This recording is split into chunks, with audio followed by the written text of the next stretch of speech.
What's going on, guys? Petrol Juice back again with more wonderful Forte content. Today we have Josh GT here and we're installing radar detector, and this shouldn't take too long, but we're gonna find out today.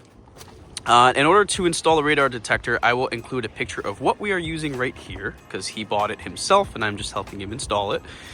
And to test for what fuses we're using, link is in the description, is the Astro AI voltage reader, which is that right there. It's relatively simple to use. Radenso is what we're using. What we plan to do is to just route it into the headliner here, then tuck it within the weather lining on the side, and then tuck it underneath, and we're gonna tap into the fuses here. So what we did so far, in order to test what we need, we plugged the red lead into the bat and the black lead, which is the ground, into the comm. They're in the instructions for this. Once you have those plugged in, you're gonna turn this all the way to 12 volt because we're looking for some 12 volts. And you're gonna have these two ends here. To get your ground, you're gonna keep this held on that screw there. That's what I did. And as you have that held onto that screw, you're gonna take your red positive lead and check for which ones have power. You're gonna need the 7.5 amp, which is this one right here. And that 7.5 amp is for AC, which we read up, and that's just for power that turns on when you turn your accessory mode on. So we're gonna tap only power when the accessory mode turns on, which is this 7.5 amp here. So I just saved you guys a bunch of time by checking on that. If you wanna check for more leads or anything, again, this is in the description, you could use this. This Hardwire kit comes with this mess of wires here. The only thing you have to worry about, which I will include in the description as well, is this Hardwire kit.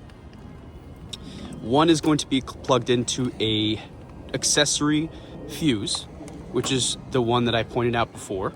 So you're gonna tap into that using this wire. And the ground, I'm thinking we attach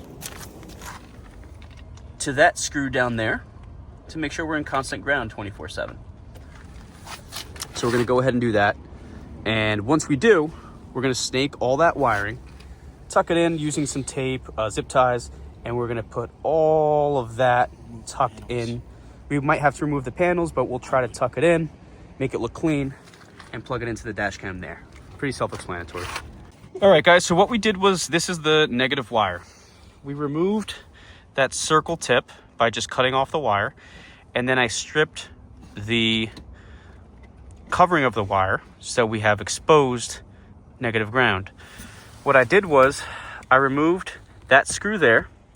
It was the nut that was on top, which is this here, using a wrench. I'm gonna wrap this around that and put the nut back on, so therefore we have constant negative ground. After that, I'm gonna take the fuse out, 7.5 right there, and tap using the positive wire. All right, guys, so what I did was, if you could see right about there, I wrapped the wire around the screw. Now we're gonna go ahead and put the nut back on top, and that's gonna be our constant ground. All right, so we got it on. Right there, we should have constant ground. We're gonna go ahead and remove the 7.5 amp. So we're gonna go ahead,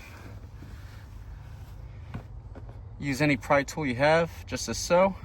And again, I said it was the 7.5. We tested it using the voltage meter. Just go ahead and pull it out. There you go. That's your fuse. Now, so the idea is we're gonna remove and cut the tip here. So we're gonna cut the wire and do the same thing we did with the negative, expose the positive wires, and then wrap it around the fuse and plug it back in. All right, guys, it is working. So what we did was we wrapped it around the amp fuse, like I told you, wrapped it around one leg, and I just plugged it back in. So this is what it looks like. We have constant ground on the left side, and only the ground, or only power when the accessory mode is turned on, with that fuse right there. So you have it wrapped around one leg. I just shoved it in, and now we're good. So we tested our wiring. Everything's nice and snug. All we have left to do is snake everything the best we can. I'm thinking again, we go through here, tuck it in, tuck it in, tuck it in, tuck it in here, tuck it under here, and then we'll be connected to the radar detector, which, as you can see, is on and working. And as soon as we turn the car off, power goes out. Let's try it again. Boom. We got power, baby. Everything will be in the description. Don't forget that. Let's go ahead and finish wiring this. So we have a trim tool that we're going to use to tuck in all the wiring. So as we push it in, it's going to shove the wire in. What I'm thinking is starting from the top. We have so much wire to work with. So once we start getting down there, I'm just going to start zip tying and then tuck it under the dashboard. So this is the position that Josh GT wanted it in, and it seems pretty good. We plugged in the long wire, so we're good to go.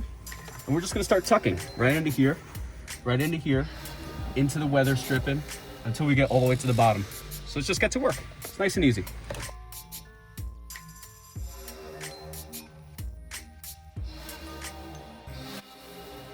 So you can see the whole idea is we're hiding everything all the way in. I mean, it's not gonna be perfect because we're not removing any any trims.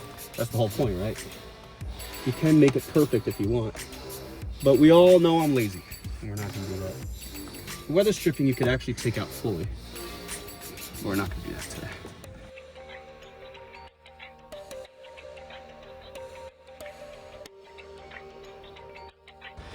All right, so what I did was I used one of the trim removal kits to pull the rubber out. This comes out, it's totally fine. You can push it back in. It just gets really tight here. So I'm just gonna go ahead and start tucking this in all the way through. And then we're basically going to go underneath and start tucking everything, zip tying, make it look clean. But this is the idea you want to do. But it's a seamless integration now. Now that we have slack, I'm going to see if I can sort of tuck this in between there, but we should be good. Just go ahead and make it look clean, you know, zip tie everything, tuck it up. As long as it's underneath the dashboard, you're never going to see it. Well, guys, we are done. We zip tied everything, put it up there. We used some double-sided 3M, put the mute button there. And once we close everything up like so, if it closes, almost there, guys. Come on, come on. How do you even? It was upside down. Now we're good. This is the final look. I mean, that's as clean as it's gonna get. I'm just having trouble up here, so I told Josh he could deal with that. But I went ahead and tucked everything in. Look how clean that looks. We are hardwired, good to go. And as soon as we turn the car on, GPS connected. Boom, baby. We are good to go. Constant 12.5 volt that we're confirming from there. How do you feel, Josh? Epic. Josh feels epic. So whenever it beeps or anything like that, you just go boop, mute that, good to go. Next video, ambient lighting. Oh, I don't know about that. We'll see how we feel. But anyways, this is how you hardwire for a radar detector or anything really, using the kit that I have in the description below. That's gonna have access to the hardwire kit. Sort of I showed you how to do it.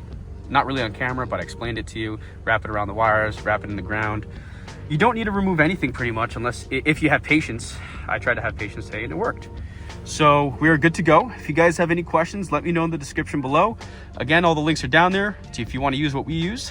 Take care. See you in the next video. Peace.